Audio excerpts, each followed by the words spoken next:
Esse é um projeto de leitura livre. Fique à vontade para ouvir qualquer conto em nossa biblioteca e solicitar novos audiolivros. Curta o vídeo, inscreva-se no canal e ative o sino de notificações para não perder todas as novidades. O Pântano Lunar. Conto de H.P. Lovecraft. Em algum lugar, em que remota e temível região eu não sei, Dennis Belry partiu. Eu estava com ele na última noite que passou entre os homens e ouvi seus gritos quando a coisa o alcançou, mas os camponeses e a polícia do condado de Meath jamais conseguiram encontrá-lo, nem aos outros, embora houvessem procurado até muito longe e por muito tempo. E agora eu estremeço sempre que escuto o Hans coachando nos brejos ou vejo a lua de lugares ermos. Conheci Dennis Belry muito bem nos Estados Unidos, onde ele enriqueceu, e me congratulei com ele quando comprou de volta o velho castelo ao lado do pântano na sonolenta Kildare. Fora de Kildare que seu pai viera e era lá que ele pretendia gozar sua riqueza em meio aos cenários ancestrais. Gente de seu sangue havia governado Kildare no passado, onde ergueram e habitaram o castelo, mas aqueles tempos eram muito remotos e por várias gerações o castelo ficou vazio e arruinado. Depois de viajar para a Irlanda, Belry me escrevia assiduamente contando como, debaixo de seus cuidados, o castelo cinzento fora recuperando, torre a torre, o antigo resplendor, como a era fora crescendo lentamente pelas paredes restauradas tal como fizera muitos séculos antes e como os camponeses o abençoavam por trazer de volta os velhos tempos com seu ouro de ultramar. Com o passar do tempo, porém, surgiram problemas e os camponeses deixaram de abençoá-lo e fugiram como que de uma maldição. Foi quando ele me escreveu pedindo para visitá-lo, pois se sentia só no castelo, sem ter com quem conversar afora os novos criados e operários que trouxera do norte. O pântano era o motivo daqueles problemas todos, contou-me Belry na noite em que cheguei no castelo. Desci em Kildare no entardecer estivai, com o dourado do céu iluminando o verde das colinas e bosques e o azul do pântano, onde uma estranha e ancestral ruína resplandecia espectralmente sobre uma ilhota distante. Era um pôr do sol esplêndido, mas os camponeses de Ballylough me haviam prevenido sobre ele e contado que Kildare ficará amaldiçoada, o que quase me produziu calafrios quando avistei os altos torreões do castelo dourados pelo fogo. Como a ferrovia não passa por Kildare, o carro de Belry fora me apanhar na estação de Ballylough. Os aldeões evitaram o carro e o motorista do norte, mas sussurraram para mim com os rostos lívidos quando notaram que eu ia para Kildare. Naquela noite, depois de nos encontrarmos, Belry me contou por quê. Os camponeses haviam fugido de Kildare porque Dennis Belry pretendia drenar o grande pântano. Com todo o seu amor pela Irlanda, a América não deixará de o influenciar, e ele detestava o belo espaço abandonado onde poderia cortar a turfa e explorar a terra. As lendas e superstições de Kildare não o sensibilizaram e ele riu quando os camponeses recusaram-se a ajudar e depois o amaldiçoaram e partiram para Ballylough com seus míseros pertences quando perceberam que ele estava decidido. Para ocupar seu lugar, ele mandou vir trabalhadores do norte. Quando os criados foram-se, ele substituiu do mesmo modo. Mas, sentindo-se solitário entre estranhos, Belry pediu que eu viesse. Quando escutei os medos que haviam expulsado as pessoas de Kildare, ri tão alto quanto meu amigo, pois eram medos vagos, alucinados e absurdos. Tinham a ver com alguma lenda grotesca associada ao pântano e a um soturno espírito guardião que habitava a curiosa e ancestral ruína na ilhota distante que eu avistara no entardecer. Corriam histórias sobre luzes dançando na escuridão do luar e ventos gélidos em noites quentes, sobre espectros vestidos de branco pairando sobre as águas e uma fantástica cidade de pedra nas profundezas da superfície pantanosa. Mas, das fantasias exóticas, a mais notável e única em sua absoluta unanimidade era da maldição que cairia sobre aquele que ousasse perturbar ou drenar o imenso e avermelhado pântano. Havia segredos, diziam os camponeses, que não deviam ser revelados, segredos que tinham ficado ocultos desde a praga que descera sobre os filhos dos Partulanos nos tempos fabulosos anteriores à história. No livro dos invasores conta-se que esses descendentes dos gregos foram todos sepultados em Talacte, mas os antigos de Kildare diziam que uma cidade fora poupada por negligência de sua deusa lua padroeira, de forma que somente as colinas arborizadas a sepultaram quando os homens de Nemed vieram da Cite em seus 30 navios.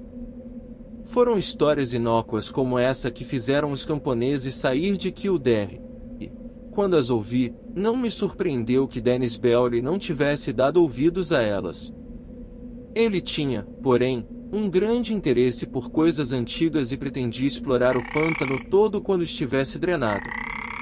Por diversas vezes, ele havia visitado as ruínas brancas na ilhota, mas, embora sua idade fosse muito antiga e seus contornos muito pouco parecidos com a maioria das ruínas da Irlanda, elas estavam estragadas demais para revelar seus tempos gloriosos.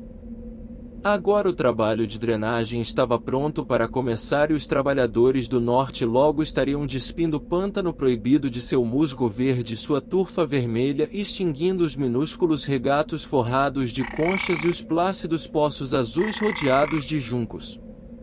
Depois de Belry me contar todas essas coisas, senti um grande sono, pois as andanças do dia tinham sido cansativas e meu anfitrião ficará falando até tarde da noite.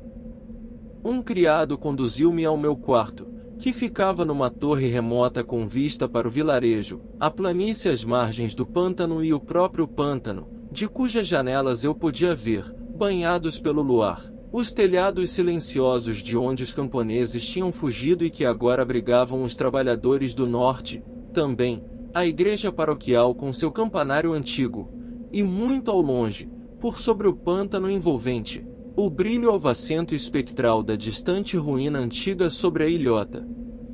No momento em que eu caía no sono, julguei ouvir sons abafados ao longe. Eram sons bárbaros e meio musicais provocando uma estranha agitação que perturbou meus sonhos. Mas, quando acordei na manhã seguinte, senti que tudo não passará de um sonho, pois as visões que eu tivera eram mais fantásticas do que qualquer som de flautas bárbaras no meio da noite. Influenciada pelas lendas que Belry me havia relatado, minha mente sonada pairara sobre uma cidade imponente num vale verdejante, onde ruas e estátuas de mármore, vilas e templos, entalhes e inscrições, tudo falava com justa harmonia das glórias da Grécia Antiga. Quando contei o sonho a Belry, ambos caímos na risada, mas fui eu quem riu mais alto, porque ele estava perplexo com o comportamento de seus trabalhadores do norte. Era a sexta vez que todos eles haviam dormido além da hora, despertando muito devagar e atonitos e agindo como se não houvessem repousado, embora se tivessem recolhido cedo na noite anterior. Durante a manhã e a tarde daquele dia, eu errei sozinho pelo vilarejo dourado pelo sol, conversando de vez em quando com trabalhadores ociosos, pois Belry estava muito ocupado com os planos finais para iniciar a obra de drenagem. Os trabalhadores não pareciam muito satisfeitos e a maioria deles parecia incomodada por algum sonho que havia tido, mas de que tentava, em vão, lembrar-se. Contei-lhes meu sonho, mas eles não ficaram interessados até eu mencionar os sons esquisitos que pensara ter ouvido. Aí eles me olharam de maneira estranha e pareceram lembrar-se também de sons estranhos. À noite, Belry jantou em minha companhia e anunciou o início da drenagem para 2 dias depois. Fiquei contente, pois, embora não me agradasse o desaparecimento do musgo, da urze, dos regatos e dos lagos, senti um desejo crescente de conhecer os segredos antigos que a turfa emaranhada poderia ocultar. Naquela noite, meus sonhos com sopros de flautas e peristilos de mármore encerraram-se de maneira súbita e inquietante, pois vi descer sobre a cidade do vale uma pestilência e depois uma pavorosa avalanche de lodo coberto de mato que recobriu os corpos mortos nas ruas, deixando descoberto apenas o templo de Artemis no pico elevado onde se eis, a idosa sacerdotisa lunar, Jazia fria e silenciosa com uma coroa de marfim sobre os cabelos prateados. Disse que acordei abruptamente e alarmado. Durante algum tempo, fiquei sem saber se estava dormindo ou acordado, pois o som de flautas ainda retinia em meus ouvidos, mas, quando notei sobre o assoalho gélido os raios do luar e o desenho de uma janela gótica gradeada, decidi que devia estar acordado e no castelo de Kildare. Depois ouvi um relógio de algum patamar de escada abaixo soar às 2 horas e soube que estava acordado. Entretanto, continuava chegando até mim aquele monstruoso e distante sopro de flauta, melodias exóticas, bárbaras, que me faziam pensar em alguma dança de faunos na distante Maia-na-Luz. Ele não me deixaria dormir e, cheio de impaciência, saltei da cama e fiquei andando de um lado para outro. Foi por acaso que fui até a janela do norte e olhei para fora, para o vilarejo silencioso e a planície na beirada do pântano. Querendo dormir, eu não estava com o menor desejo de olhar para fora, mas as flautas me atormentavam e eu precisava fazer ou ver alguma coisa. Como poderia ter imaginado o que haveria de vir? Lá, banhado pelo luar que se espraiava sobre a vasta planície, desenrolava-se um espetáculo que nenhum mortal, depois de o ver, poderia esquecer. Ao som de flautas pastóreis que ecoavam sobre o pântano, deslizava, silente e misteriosa, uma multidão mesclada de figuras contorcendo-se e enrodilhando-se numa orgia como a que os sicilianos poderiam ter dançado para Deméter nos velhos tempos, sob o luar da colheita, às margens do Ciane. A extensa planície, o luar dourado, as formas obscuras movimentando-se, acima de tudo, o arrepiante e monótono som das flautas produziram um efeito paralisante, mas, com todo o medo que tomara conta de mim, pude notar que metade daqueles dançarinos mecânicos incansáveis eram os trabalhadores que eu julgava adormecidos, e a outra metade era formada por estranhos seres airosos vestidos de branco, de uma natureza quase indefinível, mas sugerindo pálidas náiades lascivas das fontes assombradas do pântano. Não sei quanto tempo me demorei olhando essa visão da janela solitária da torre até desmaiar subitamente num sono sem sonhos do qual fui despertado pelo sol alto da manhã.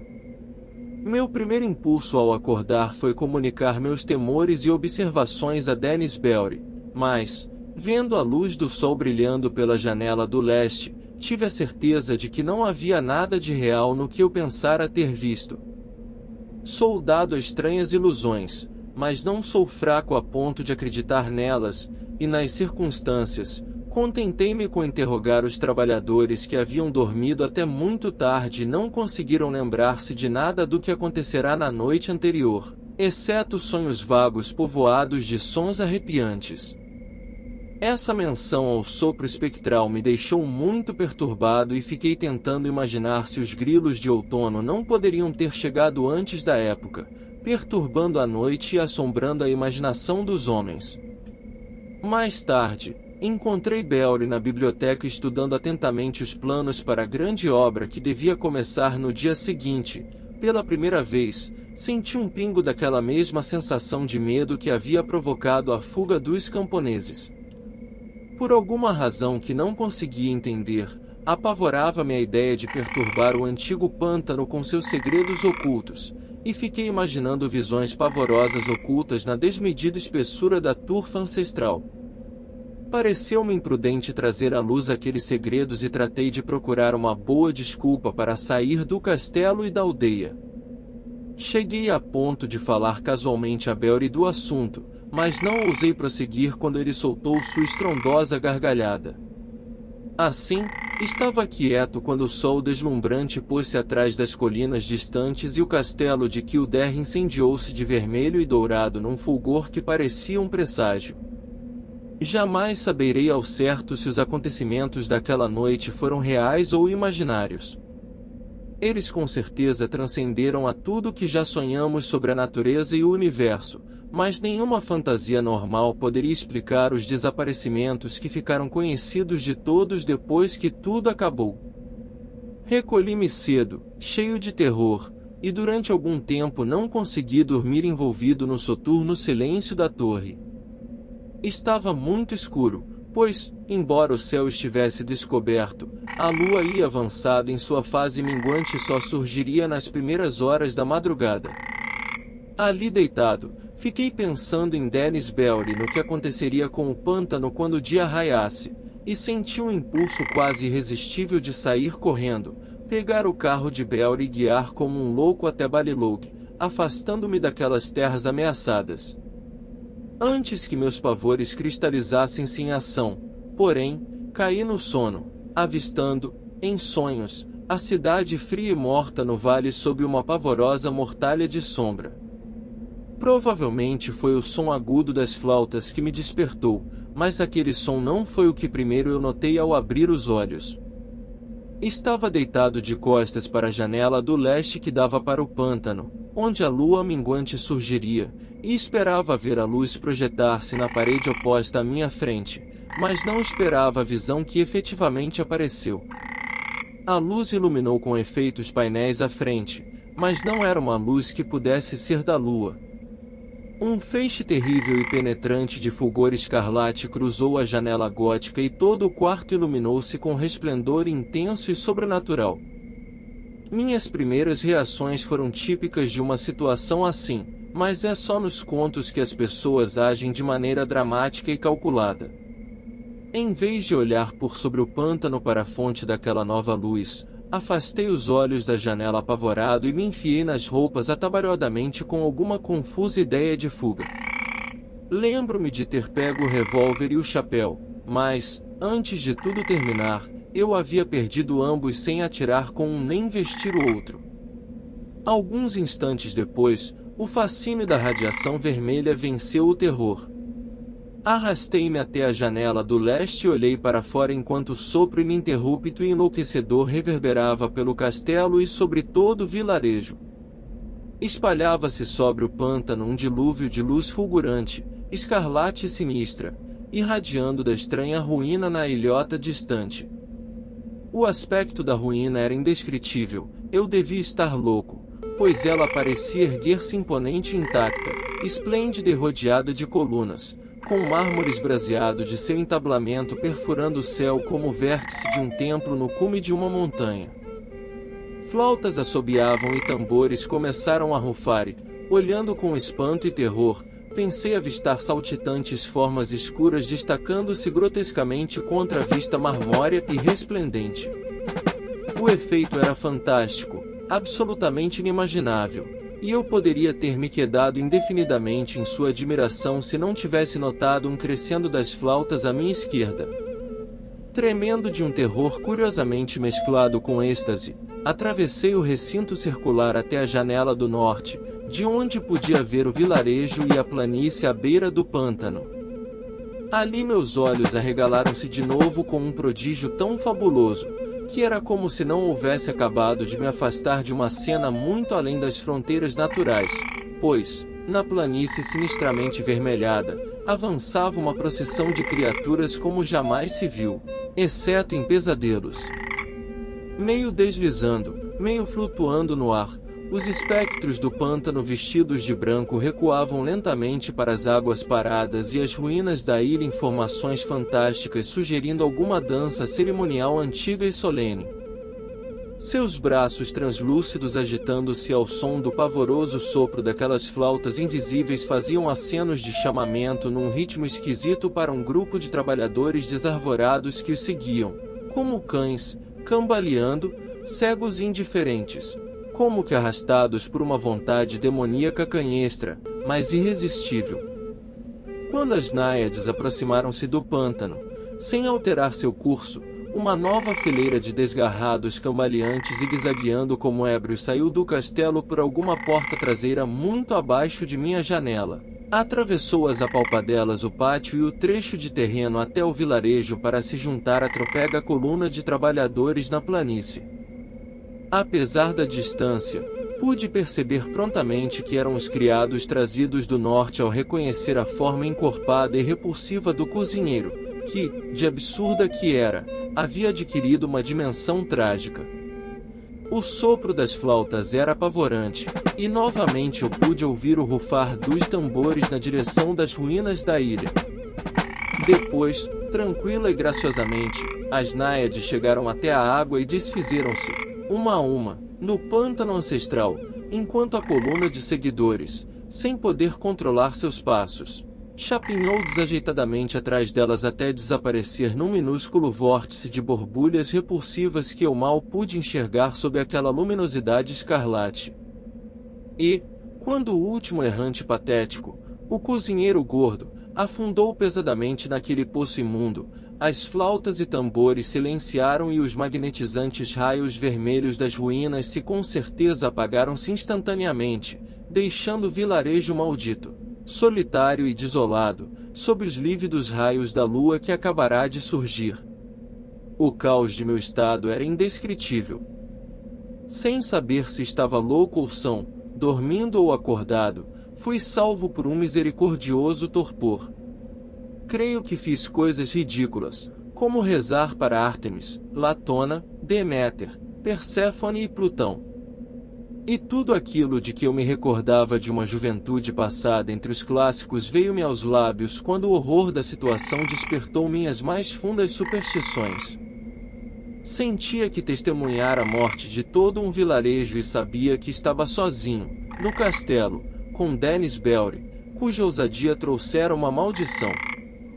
Quando pensei nele, novos terrores me assediaram e caí no chão sem desmaiar, mas fisicamente imprestável.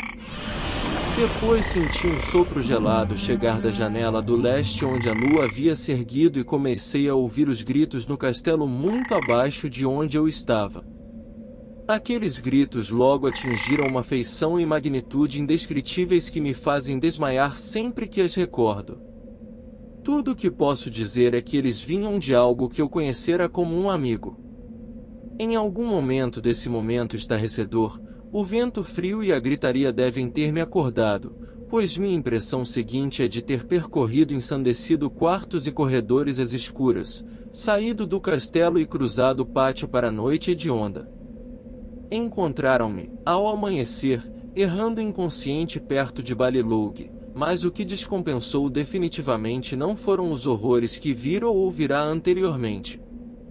O que eu balbuciava quando saí lentamente das trevas dizia respeito a dois incidentes fantásticos ocorridos durante minha fuga, incidentes sem qualquer significado, mas que me assombram incessantemente sempre que estou sozinho em certos locais pantanosos ou sob o luar. Fugindo daquele castelo maldito pela beira do pântano, ouvi um novo som, comum, mas diferente de tudo que eu ouvirá antes em que o derre.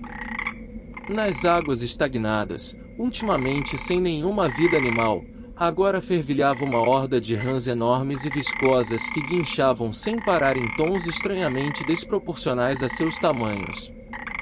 Elas reluziam, verdes e malhadas, sob o luar, parecendo olhar para a fonte da luz. Acompanhei o olhar de uma rã muito gorda e asquerosa e vi a segunda coisa que me perturbou o juízo. Meus olhos pareceram distinguir, estendendo-se diretamente da estranha e antiga ruína na ilhota distante para a lua minguante, um feixe de luz fraca e bruxuleante que as águas do pântano não refletia. E, subindo por esse pálido caminho, minha fantasia febril imaginou ver uma sombra esbelta retorcendo-se lentamente, uma vaga sombra retorcendo-se, como que arrastada por demônios invisíveis. Enlouquecido como eu estava, vi naquela sombra pavorosa uma monstruosa semelhança, uma caricatura nauseante, inacreditável, uma efígie blasfema daquele que havia sido Dennis Belry. Obrigado por assistir. Até a próxima. Fique à vontade para continuar assistindo mais vídeos.